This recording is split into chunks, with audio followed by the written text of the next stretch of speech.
Nah, ini ya prinsip susunan seri dan paralel ya. Nanti dulu ini.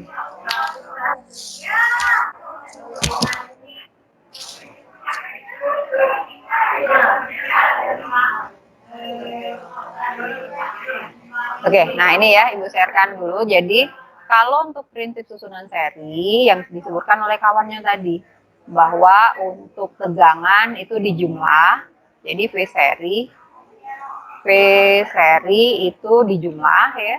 Kemudian kalau untuk I-nya sama karena dia sama di semua tempat, kan tidak ada cabangnya. Kalau air ngalir di paralon di pipa yang sama kan pasti jumlah air yang lewat juga sama kan kayak gitu ya. Nah, kalau untuk hambatan, ya hambatan sudah dimasukin baik, hambatan itu di jumlah. Nah, paralel berarti kebalikannya.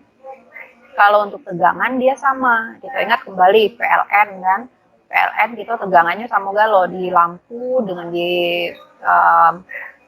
TV itu sama kan gitu ya. Tapi kalau untuk arusnya itu karena dia bercabang maka dia arusnya akan dijumlahkan. Sedangkan untuk hambatan itu kayak polisi tidur kan. Polisi tidur itu dia diseper karena dia paralel gitu ya. Ini untuk jawaban dari nomor 5 dengan nomor 6. Gitu ya. Nah, itu tadi baru kemampuan prasyaratnya, belum masuk ke materi. Nah, materinya apa? Materi kita ini tentang listrik statis. Ini ya.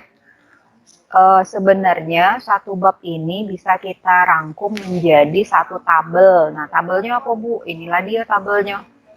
Jadi tabelnya ya ada 4 besaran.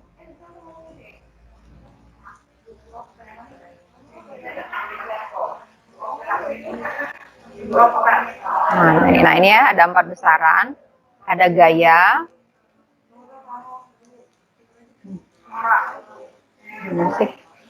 nah ini ya ada gaya, kemudian ada gaya, ada kuat medan listrik ya, kemudian ada energi potensial listrik, kemudian ada tegangan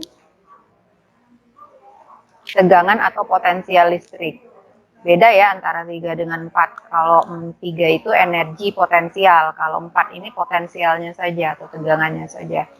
Nah, untuk rumusnya ini untuk gaya ini F sama dengan K Q1 Q2 per R kuadrat. Ini ya. Kalau E itu kuat medan itu E sama dengan K Q per R kuadrat. Kalau energi potensial ini EP sama dengan K Q1 Q2 per R. Kemudian untuk tegangan ini rumusnya V sama dengan K Q per ini ya K Q per R ini ya. Nah, untuk yang jadi permasalahan adalah rumus-rumus ini serupa tapi tak sama. Jadi supaya bisa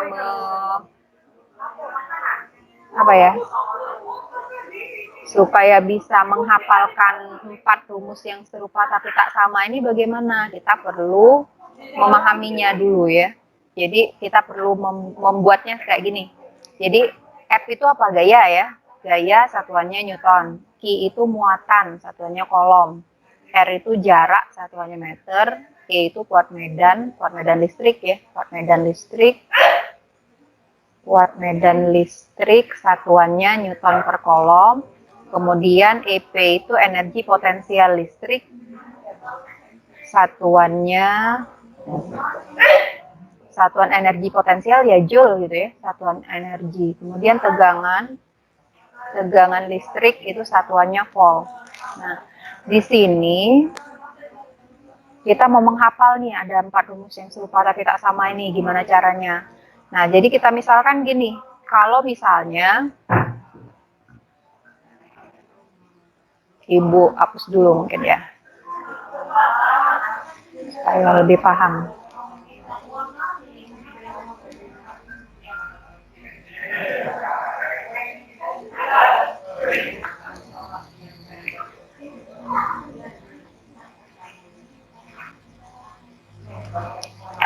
Oke ya.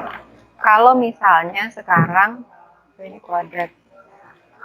Kalau misalnya sekarang Q1 itu sama dengan Q2, apa yang terjadi dengan rumus ini? Berarti kan rumus ini bisa kita buat kayak gini. F sama dengan K, Q1 kali Q2 karena dia sama. Q1 sama dengan Q2 sama dengan Q kan biasa kita buat K Q kuadrat per R kuadrat. Gitu ya. Ini.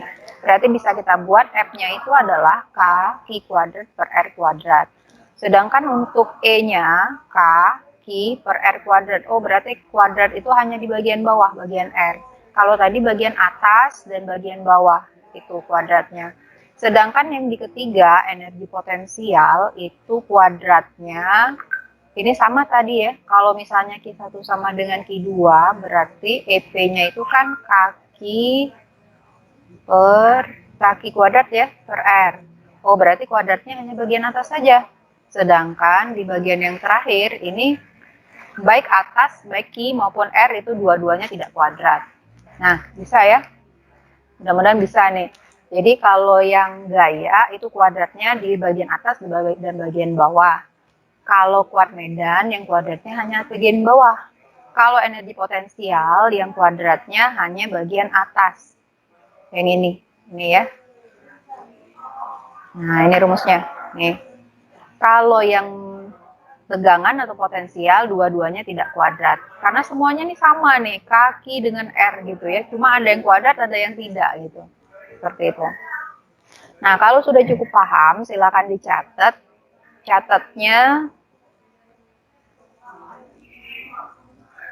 ya, jadi silakan dicatat ini ya di yang ini tadi sama yang ini tadi, yang bagian kanan sama yang bagian kiri.